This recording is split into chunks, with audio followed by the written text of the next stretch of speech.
Hi, my name is Willi. We're here in Berlin Mitte at the wine bar Cordobar. It's a German-Austrian place and we do sell German and Austrian wines.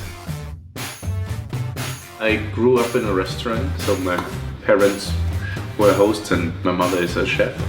It was such a living room feeling, sitting with the customers and having fun with them as a little boy.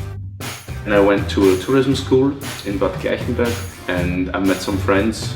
We tasted some nice single vineyard Sauvignon Blancs or some Rieslings, which was absolutely forbidden to taste wines in school, of course. But it was quite fun and that was the first wine experience which kicked me. When I finished my school, I was in Vienna working for a very big wine company called Wein & Co. And my dream was always to go to the USA. San Francisco was my plan. But the problem was that I didn't get a visa then, you know. I resigned my job, I sold my car, I sold my flat, everything in Vienna, so I didn't have a life. And then I went to the embassy and said, okay guys, I wanted to go to San Francisco. And they couldn't give me a visa and then I was quite crushed. But then I went to a place called Fischerklause am Lütchensee near Hamburg, a place from a friend of mine called Gerhard Retter. And one day Christoph Ellinghaus came to his place. He's got a music label here in Berlin called City Slang. Christoph came to the idea, hey, let's just do a wine place in Berlin. And Gerhard said, yes, of course we should do a wine place and we should just sell German and Austrian wines and we should call it Cordobar. And he said, why Cordobar? It's a town in Argentina. The football championships took place there in 1978 and it was the only time when the Austrians defeated the Germans, and so we opened the place and called it Cordobar. We tried to put a very familiar, nice, cozy feeling in here with a little bit of louder music, with a little bit of darker lights and with some charming, good-looking waiters like me.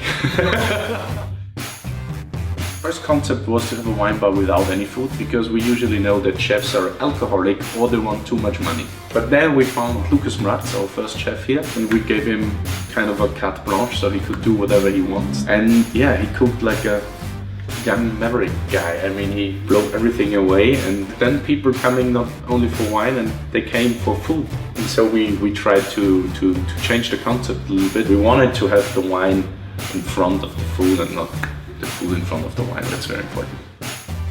Not traveling in the wine regions or standing in the vineyard, it's much more important than to learn out of a book. If you know where the different Grand Crus are in Burgundy, if you stand there, you know why the wine tastes like that. And that's perfect in wine travels because it's marked in your brain then, and it's much better doing your own experiences. Of course, from Germany and from Austria. But I do really love Blaufränkisch. That's my favorite grape varietal. There's a little bit of Blaufränkisch in the US as well, but it's homegrown here in Austria. If you're here in Germany, you have to taste Riesling, you have to go for Riesling. Riesling, the queen of the grape varietals. We love to drink it in the morning, in the evening, and for lunch. So one thing I really like to mention is believe in your own palate. It doesn't matter what another sommelier said or another pro or another, I don't know, teacher or whatever. Believe in your own palate. If you like the wine, drink it, enjoy it. Wine drinking should not be for high class guys, you know. Wine drinking should make fun for everyone.